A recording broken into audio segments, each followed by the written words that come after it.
Conversas Cruzadas e a participação dos telespectadores Carlos Roberto Rodrigues, Natanael Mick, Gustavo Moritz. Professor César, começa esse bloco pelo senhor. A caracterização do refúgio, nós vimos uma excelente contribuição que trouxe a Cibele no bloco anterior, de nós enxergarmos o refúgio, que a primeira ideia do refúgio é o impasse político ou o conflito. Meu país está em guerra ou está sob uma ditadura e eu tenho que me refugiar.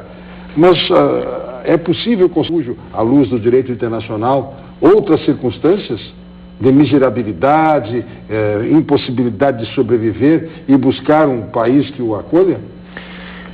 Bom, Brito, nesse aspecto em específico, eu discordo da professora Cibele.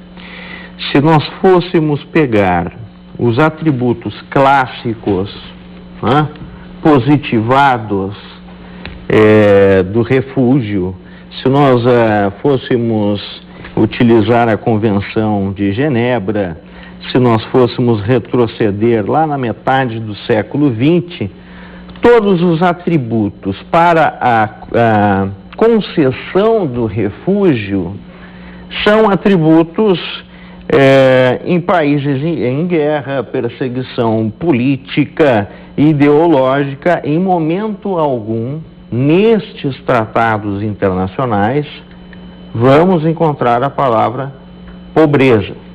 Entendo que é uma tese louvável da professora Cibele um dia sequer colocar uma cláusula de pobreza na questão do Instituto do Refúgio, mas ela ainda não existe, ela ainda não possui amparo jurídico dentro do direito internacional, o que, a meu ver, causaria um grande caos de fluxos migratórios, dado a grandes porções de países que estão à beira da miséria. Então, tem essa pequena discordância, mas fico louvado no sentido de tu fazeres uma propositura de colocares uma cláusula nobre no Instituto de Refúgio, mas que ela ainda não existe, ela ainda não é positivada, mas todavia poderia ser pensada para um futuro. O senhor entende que há norma que proíba de um juiz, por exemplo, concluir como a doutora Cibele? Não há espaço para se construir o direito, mesmo não positivado? Bom, veja, nós temos lá os princípios, os atributos técnicos, que estão lá no Estatuto do Refugiado. Agora, poderá ter a interpretação de um juiz, mas com certeza isso abriria um precedente muito interessante no plano do direito internacional. Quanto à reunião e tudo que temos pela frente, foi o senhor, doutor Medi, que recordou que temos um órgão já que cuida de refugiados. Há uma instância, há um órgão público. Sim, nós temos Conselho Nacional e temos, sim. O que falta é política. Política para assimilar esses episódios que podem ocorrer ao longo das fronteiras, ou mesmo no centro do país. Independentemente de uma eventual decisão judicial, administrativamente, por política de um momento da história do país, que alguém acolhesse os refugiados. De qualquer maneira, o senhor entende que haverá dificuldade de legalizar esse pessoal aqui no Brasil por não caracterização da condição de refugiados? Entendo que sim, caso não achem os atributos que nós temos lá positivados dentro aí do contexto. Entendo que isso será complicado. É claro, nós temos casos muito diferentes dos senegaleses, dos ganeses, por exemplo, muito diferente do caso dos haitianos, por exemplo. São casos Por quê? Qual é a diferença? O Haiti estava se destruindo e o Brasil... E a questão do terremoto, talvez, também... O Haiti é um estado falido, é um estado miserável, é um estado que passou por um terremoto, é um estado praticamente lá, sem condições sanitárias. Tinha a MINUSTAH, que estava lá fazendo justamente, representando o Brasil com um esforço militar. Exatamente. E saiu uma matéria muito interessante na Zero Hora, do jornalista Humberto Treze, que justamente traz uma questão muito interessante no bojo dos refugiados, né? Aqui saiu, você pode ver aqui, Brito, intermediários cobram até 9 mil reais de ganeses por ajuda na viagem. Isso aí eles não pedem por esperar, doutor Noedi já chega junto aí. Né? Então, o MP do trabalho é uma das preocupações, né? É uma das preocupações do Noedi, né?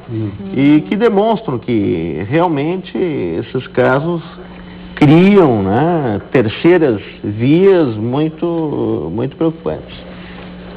Doutor Noedi, até já provocado 2 vezes neste bloco para lembrar o MP do Trabalho, não é só o MP Federal e a Polícia Federal. O MP do Trabalho, neste caso, tem intervenção direta.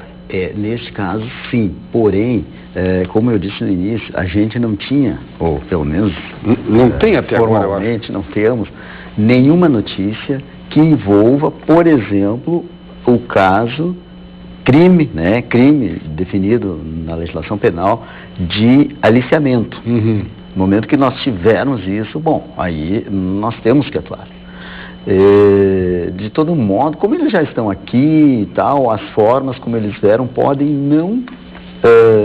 não tocar na questão trabalhista. Podem até configurar outros ilícitos, outros desvios e não tocar a legislação, né, o ordenamento jurídico trabalhista que cabe ao Ministério Público do Trabalho zelar. Mas nós, a partir de agora, sim, estamos muito atentos. Por quê? Porque a partir de agora é que eles vão trabalhar. Reiterando apenas uma questãozinha bem pequena, mas de toda a relevância, que é a seguinte: para nós só existe trabalho no momento em que eles têm uma condição mínima, que no caso é o protocolo do pedido de refúgio. Sem esse não tem, né? Daí é turista, e turista não tem autorização. É a nossa ordem jurídica, não estou dizendo que está certo nem que está errado. É a nossa lei, diz, visto de turismo serve para turismo. Para trabalhar tem que ter outro visto específico para trabalho ou essa condição de refugiado. Tanto que uma vez que for concedido o protocolo, ele já pode trabalhar, porque afinal do trabalho depende a subsistência dele, né? E esta entrada é pela Polícia Federal? Sim, com certeza. Então, pelo CONARE também. Que é o Conselho Nacional de Refugiados. Quem vai reconhecer ou não a condição de refugiado é o Conselho.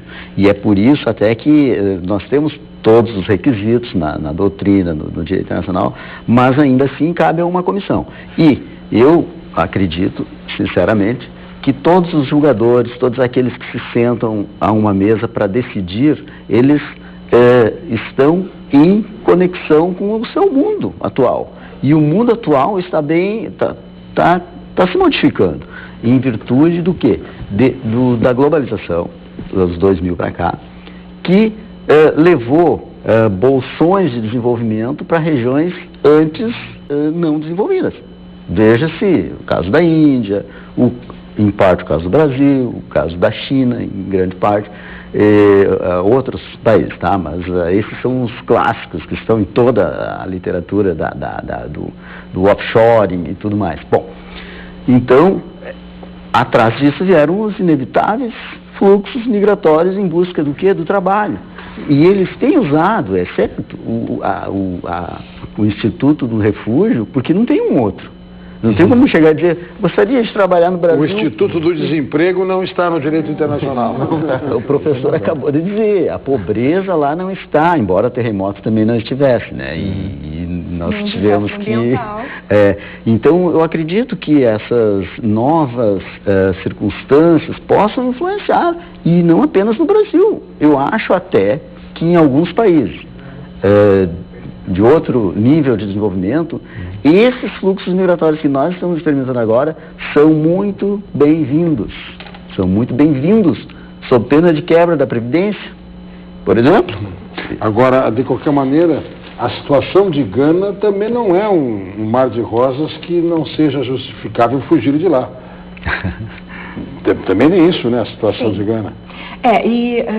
Cabe lembrar que a Convenção de Genebra, mencionada... Qual delas? Tem 45 convenções de Genebra. Mas a tem a do cheque, tem... a mencionada pelo Eu sei qual é que Dr. refere. César, ela é de 51. 1951. Sim, né? 51. No Então, pós-guerra, no etc. pós-guerra, e tal, nesse um ambiente neutro de Genebra. É um outro contexto que não é o contexto atual, né? Me parece que o contexto atual, ele precisa se voltar muito mais para uma noção de violação de direitos humanos do que para uma noção de perseguição a indivíduos ou a grupos, né? E a ideia da violação de direitos humanos, ela perpassa também a noção de dificuldade para o desenvolvimento e para o exercício da cidadania.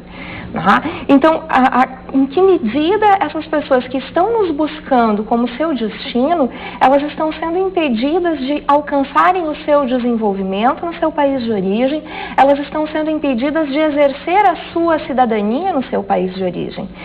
E também me chama bastante atenção uma certa dificuldade que nós, enquanto brasileiros, temos de nos enxergar como um país de destino. Pois né? De busca, né? Como um país próspero e para que os outros possam nos enxergar como um refúgio. Né? Nós que já vivemos um momento, e eu bem diretamente, não é o caso de quem é mais jovem, mas eu muito diretamente, o ame-o ou deixe-o. Sim. Um país que fazia formulação, né? fazia essa formulação em mídia institucional. Olha aqui, ó, ame-o ou deixe-o. Agora é destino pretendido, é destino sonhado. Outros tempos, Jussara. É verdade, é verdade. Eu concordo com a doutora Cibele. Eu acho que nós temos que tratar das questões da institucionalidade, né, do direito internacional, enfim, né? Tem uma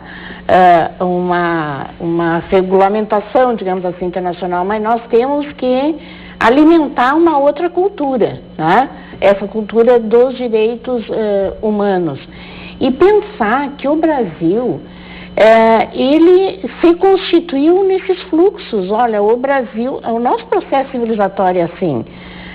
Nós tínhamos os índios, recebemos, claro que era o colonizador, não era uma onda de imigração, teve o colonizador, que era o português, o africano, que veio como escravo, mas nós tivemos episódios ali na Segunda Guerra Mundial que regulamos os processos migratórios, né? O próprio Estado brasileiro regulamentou, porque esse processo mudou estruturalmente, economicamente e socialmente a nossa nação. Então, nós temos que desenvolver essa cultura, digamos assim, de que nós chegamos a um estágio também que nós também somos vistos como uma nação, que não falo nem em Estado, nem estou falando em nação mesmo, né? Uma nação que pode também estar acolhendo, né, outras pessoas, porque nós temos, né, nós também somos resultado, né, de fusão de grupos com processos diferentes. Hoje é uma outra realidade. Hoje nós estamos tendo uma questão para trabalhar, porque eu não quero dizer que isso é uma situação, não é um problema, parece, né? É uma situação complexa para trabalhar, porque nós criamos condições, né, de visibilidade do nosso país, criamos condição de emprego, as pessoas enxergam essa possibilidade, e por isso criando todas essas situações, né, doutora Noidi, por exemplo, as pessoas chegam, mas a gente sabe que na fronteira, né, já tem as suas esposas, maridos, seus filhos, esperando para entrar. Então, né, nós temos que ter essa capacidade. Então, acho que o poder público, né, tem que trabalhar essas respostas e em sintonia também com a sociedade. Acho que a sociedade,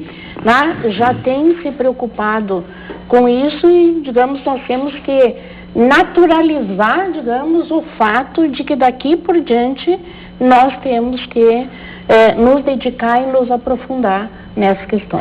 Muito a propósito, estamos sobre a comemoração dos 190 anos da imigração alemã. Dia 25 de julho, houve um tempo que se dizia o dia do colono. Não é mais, é o dia do imigrante. É o dia do imigrante. Nada contra o fato de chamarmos de colonos, afinal de contas recebiam colônias, que era o pedaço de terra que tocava cada um, e daí a expressão colono. Mas são os imigrantes. E no dia 25 de julho são os 190 anos da imigração alemã. Vieram até atraídos pelo próprio país, que os chamou, que os convocou, para que construísse essa realidade toda que está aqui pertinho de nós, no Vale dos Sinos, por exemplo. Aliás, amanhã, o Conversas Cruzadas vai entrar no ar 5 minutinhos depois das 10, porque antes do Conversas Cruzadas haverá um programa especial na TV Com de pouco mais de 2 minutos. Vai valer a pena você assistir sobre esse evento, esse momento da imigração alemã. Vocês pensam que eles chegaram no Maracanã agora? Faz 190 anos que estão aí. 50 anos de diferença com os italianos, né? Nós vamos lá e já voltamos.